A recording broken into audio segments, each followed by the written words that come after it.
So we had a picture in the last video that we struggled with a little bit. And hopefully what you were thinking was, well, in the normals notes we constructed this thing called a z, and we could go to the table to actually help us find a probability. So back in our normals notes, what we had was we had this formula for z that was y minus mu, or mean, divided by our standard deviation. So this was our observation, our mean, and our standard deviation. Okay, I'm going to do something very similar now. The thing I'm now actually interested in is p hat. That's really my observation. So from my sample, what percent black beads did I get? That's my observation. So then I'm going to subtract off something and divide by something, just as we did before. And I'm going to follow the same pattern I have here. I want to subtract off the mean, and I want to divide by the standard deviation. So going back to what we learned in the last video, our mean is p. Our standard deviation is this square root of p times 1 minus p over n. So that's exactly what I'm going to plug in. My mean is p. My standard deviation is the square root of p times 1 minus p over n. So it's following that same pattern that I've already seen. So now we should be able to use this to answer our question that we had. So I'm just going to redraw my picture here.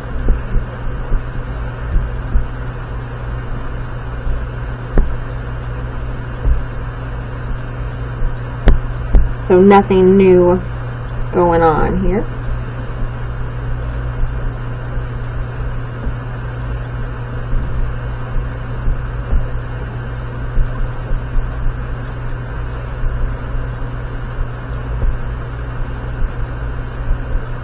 And we had the 33%.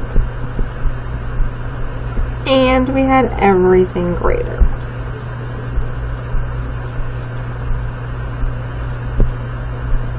Right now, I just think about this from my normals notes. There's already a few things I'm going to know. So things I know. If I had everything to the right of 0.4 shaded, that would be 50%. So I can tell you my answer is going to be bigger than 50% because I have more than half of my picture shaded. I also know I'm going to have to use a rule when I go to the table here, because it's shaded right and my table that I had was shaded left. Remember, when I look at my table here, remember the table was shaded to the left and we're going to be shaded right. So I know I have to use that idea of that 1 minus rule. I also can tell you about where my z is going to be. Right, because if I look at z again as the number of standard deviations we are from the mean.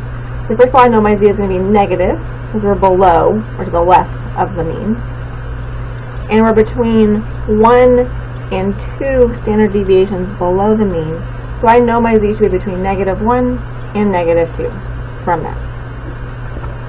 Our next step in the process is to actually calculate our z from our new formula that we already have up here. So my p hat is just my 0.33.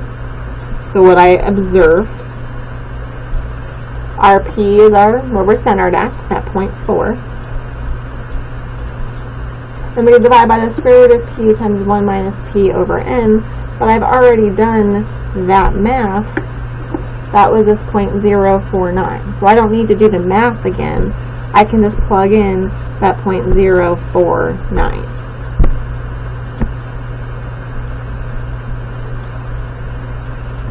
And then when I get that math, my z is -1.43. We're going to take that value to our table to see what we get. So here's our -1.4, and then the 3 column is the fourth one here. So let me scroll down. and we should find this 0.0764 in our table.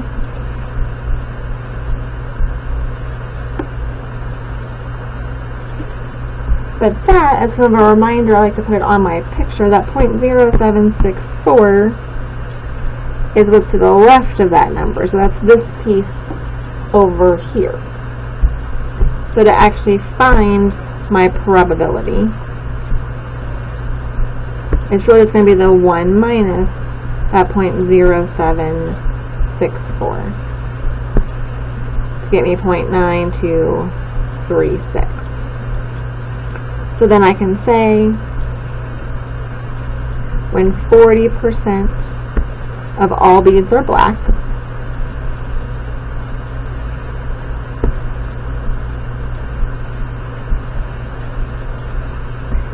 there is a 92.36% chance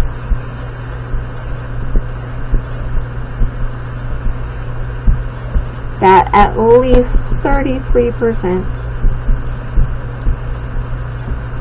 of the 100 beads sampled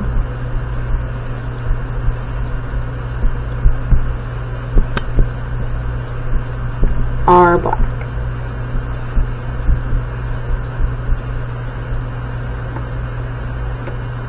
So about a 92% chance that at least 33% of the 100 beads sampled are black. Now, a question I sometimes get is this 100 important? Where was that used in my calculation?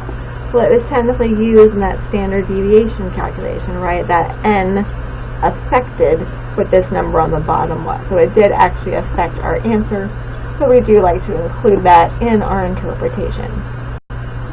So right now, this is just one example to understand how to use the z in this set of notes now. So we're going to do another example of something besides beads in the next video.